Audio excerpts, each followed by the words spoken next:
Hello दोस्तों, मैं रामलाल केवट आप सभी का बहुत बहुत स्वागत करता हूं मेरे यूट्यूब चैनल केवट सर का गणित क्लास में। दोस्तों, आज का हमारा टॉपिक है छोटा बड़ा भिन्न पहचानना। इससे संबंधित भी अक्सर प्रश्न आते हैं, तो हमको छोटा बड़ा भिन्न कैसे पहचाना जा सकता है ये इस वीडियो में मैं बताऊंगा। तो यहाँ पर कुछ प्रश्न शामिल किया हूँ जो कि अलग अलग तरह के भिन्नों को इसमें शामिल किया गया है। और इस तरह के जब प्रश्न आते हैं, बड़ा भिन्न पहचानिए या छोटा भिन्न पहचानिए, तो चार विकल्पों में से कैसे हम सही विकल्प तक पहुंच सकते हैं, कुछ नियमों को ध्यान में रखते हुए ये मैं दरअसल इस वीडियो में बताऊंगा। चलिए देखते हैं पहला नियम क्या है। पहला नियम देखिए, जो समभिन्न होता है, समभिन्न हमेशा एक से छोटा होता है, हमेशा एक से छोटा होता है। इस नियम को जानना है, समभिन्न हमेशा एक से छोटा होता है, तो इस नियम को याद रखो। दूसरा, विषम भिन्न या कहें विषम भिन्न को ही भाग करने से, हल करने से क्या बनता है, मिश्र भिन्न। तो मिश्र भिन्न या विषम भिन्न हमेशा एक से बड़ा होता है, एक से क्या होता है, बड़ा होता है। बस इन दोनों नियमों को जानना है। और दूसरा क्या है, समभिन्न किसे कहते हैं ये जान लो। तो समभिन्न में अंश क्या होता है, हमेशा छोटा होता है, और जो हर होता है वो बड़ा होता है। तो बड़ा और छोटा का मतलब क्या हुआ कि अंश से हर का संख्या बड़ा हो, अंश का संख्या छोटा हो, हर का बड़ा हो, इसका मतलब वो समभिन्न है। क्या है, समभिन्न है। ठीक। और अंश बड़ा हो और हर छोटा हो, तो वो क्या होता है, विषम भिन्न होता है। अब विषम भिन्न को ही हम जब सही बटा में तोड़ते हैं तो मिश्र भिन्न बनता है। जैसे ये मान लो मैं अंश बड़ा ले लिया, हर छोटा ले लिया। अब इसको तोड़ेंगे तो देखो 4 तिया 12, क्या बचा, शेषफल 3, यानी कि 3 सही, शेषफल को लिखते हैं ऊपर, 4 आगे इधर। तो यही 15/4 को भी सही भिन्न यानी मिश्र भिन्न में बदलेंगे तो 3 सही 3/4 मिलता है। यानी विषम भिन्न को ही हम मिश्र भिन्न बनाते हैं, या मिश्र भिन्न को विषम भिन्न बना सकते हैं। ठीक है। तो यहाँ से हमने जाना कि देखिए, जो विषम भिन्न होता है हमेशा एक से बड़ा होता है, सम भिन्न हमेशा एक से छोटा होता है। ये हो गया क्लियर। अब चलिए इन्हीं नियमों को आधार मानते हुए हम यहाँ पर क्या करेंगे, सबसे बड़ा भिन्न पहचानेंगे। इसके साथ साथ एक चीज़ और क्लियर कर दूं, जब देखिए जब अंश समान होता है, जब हर समान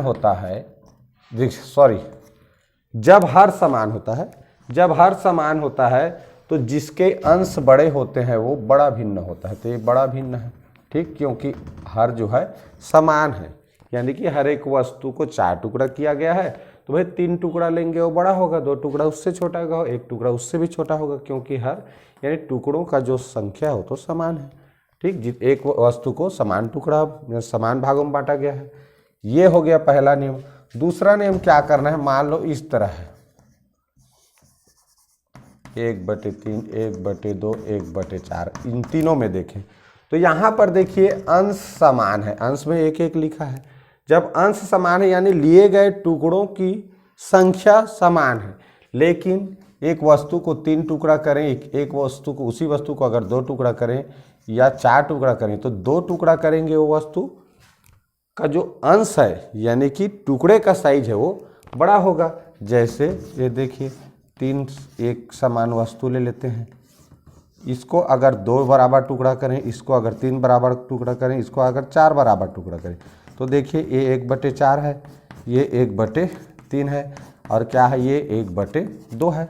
यहाँ टुकड़ों का जो आकार है जिसको छायांकित किए हैं वो देखिए 1/2 बड़ा है, उससे बड़ा छोटा 1/3 है, उससे भी छोटा 1/4 है। इसका मतलब क्या हुआ कि देखो ऊपर में यहाँ अंश तो 1 बराबर लिखा है, 1 ही लिखा है, लेकिन भिन्न कौन बड़ा हुआ, जिसके हर में छोटा संख्या हो। अंश समान है, जिसके हर में छोटा संख्या हो वो क्या होता है, वो भिन्न बड़ा होता है। ठीक, ये हो गया ठीक, अब चलिए यहाँ पर अब इसको हल करते हैं। देखिए सबसे बड़ा भिन्न कैसे पहचानेंगे। पहला प्रश्न देखें, 5 सही 3/4, 4 सही 9/10, ये लिखा है देखिए 98/125 और 998/1019। तो देखिए अभी हमने एक नियम बताया कि अंश छोटा हो हर बड़ा हो तो उसे सम भिन्न कहते हैं, और सम भिन्न क्या होता है, 1 से हमेशा छोटा होता है। तो ये तो 5 और 3/4 यानी 5 से बड़ा है, 4 और 9/10 यानी ये भी 4 से बड़ा है, और ये सम भिन्न है, दोनों 1 से बड़े हैं, तो ये तो गलत हो गया, क्योंकि ये तो 4 से भी बड़ा है, तो ये 1 के भी बराबर नहीं है, 1 से छोटा है क्योंकि सम भिन्न है।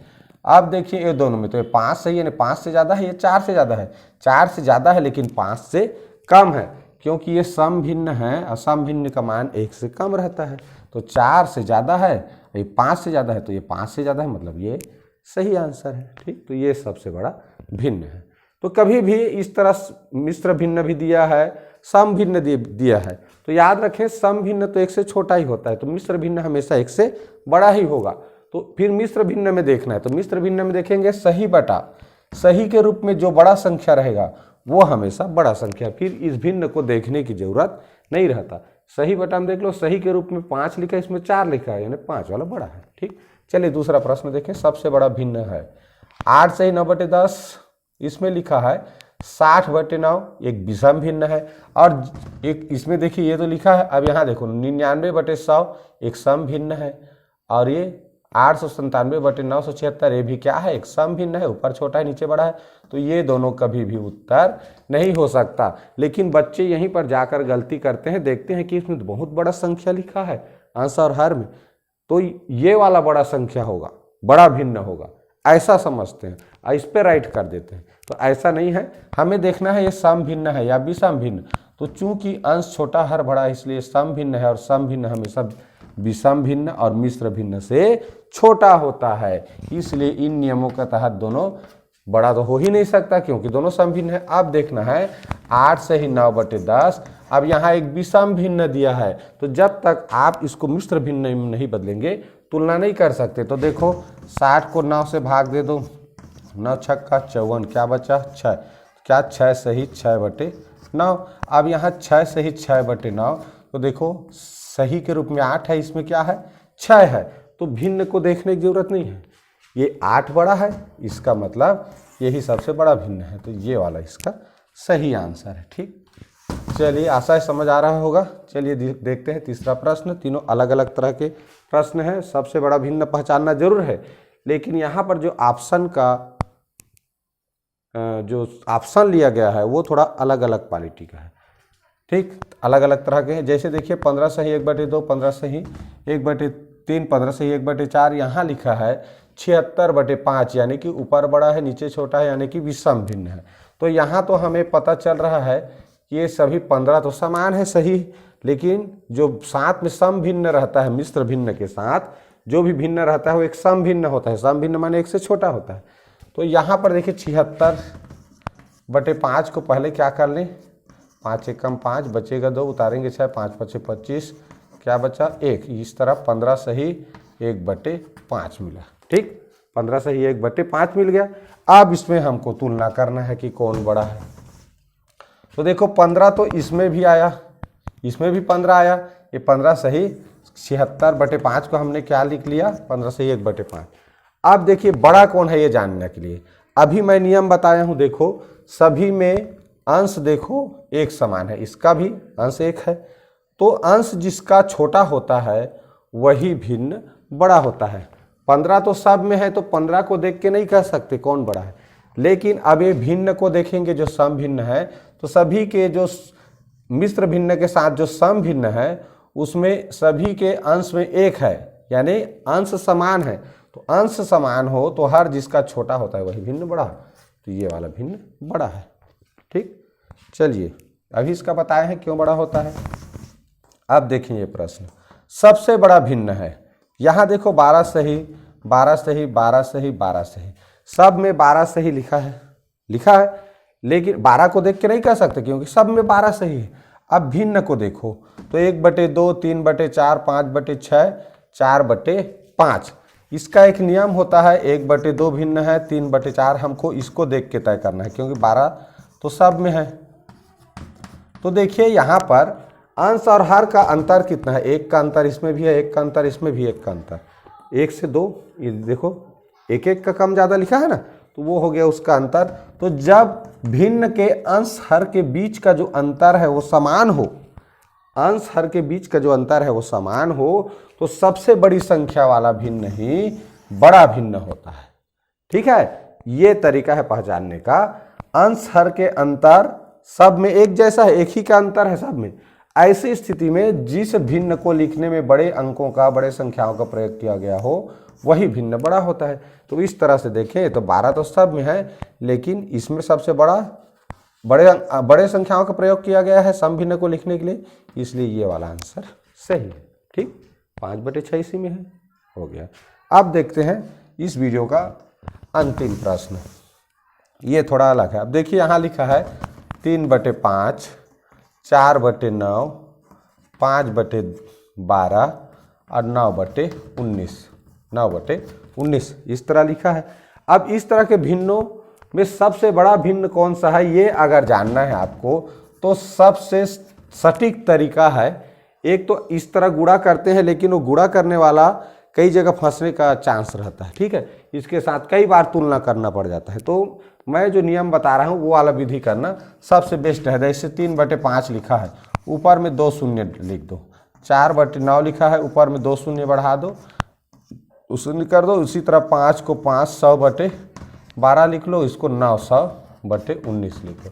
अब भाग करते हैं, 5 छक्का 30, 5 शून्य शून्य, देखो 9 चौक 36, क्या बचेगा 36, तो 4 बचेगा, 9 चौक 36 हो गया। सब उतार लिए, इतना है। देखो और आगे नहीं हल करना है, केवल 2 अंकों तक हल करना है। ठीक, ये हो गया 12 चौक 48, तो क्या बचेगा 2 बचेगा, और 12 दूनी तो 12 कम 12 हुआ, 12 दूनी 24 ज़्यादा हो जाता। अब देखो 19 पंचे 95 होता है, तो 19 चौक कितना होता है, 19 चौक देख लेते हैं कितना होता है, 9 चौक 36 और 4 कम 4 4 3 7, 19 चौक 76, 19 पंचे 95 होता है, तो ज़्यादा हो जाता है। अब देखिए कितना बचा, 90 में 76 घटा दिए, क्या बचा, तो ये हो गया 14, तो 14 बचा इसमें, तो 14 कितना हो गया 140। अब 140 को अगर 19 से भाग करें तो 19 पंचा 95 हो जाएगा, और 19 छक्का, तो 19 छक्का हो जाएगा 124, तो ये 6 बार जाएगा इस तरह। ठीक, तो ये हो गया। अब यहाँ से देखें तो कौन संख्या बड़ा है, ये बड़ा है ना, 60, 44, 41, 46, तो ये बड़ा है। इसका मतलब ये जो 3/5 भिन्न है यही क्या है, सबसे बड़ा भिन्न है। ठीक, तो इस तरह से हम अगर अंश हर के बीच में देखो अंतर एक जैसा नहीं, यहाँ 3 5 में 2 का अंतर है, यहाँ 5 का अंतर है, यहाँ 7 का अंतर है, यहाँ 10 का अंतर है। ऐसा कब करना है, जब ना तो अंश समान हो, ना हर समान हो, ना इनके अंश हर के बीच में अंतर भी देखो एक जैसा नहीं है, तब की स्थिति में हमें ये वाला विधि अपनाना है। अंश को 2 बार 2 शून्य लगा दो, अब भाग करो, केवल 2 अंक उत्तर आते तक, फिर देखो कौन सा संख्या बड़ा मिला वो बड़ा भिन्न है, और जिस संख्या को हल करने पर छोटा संख्या मिला वो छोटा भिन्न है। ठीक है, तो आशा है आप लोगों को यह वीडियो अच्छा लगा होगा और समझ आया होगा। तो अगर अच्छा लगा होगा तो प्लीज़ लाइक करना मत भूलिए। चैनल में अगर नए हैं तो सब्सक्राइब जरूर कर लीजिए, और पूरा वीडियो देखने के लिए बहुत बहुत धन्यवाद।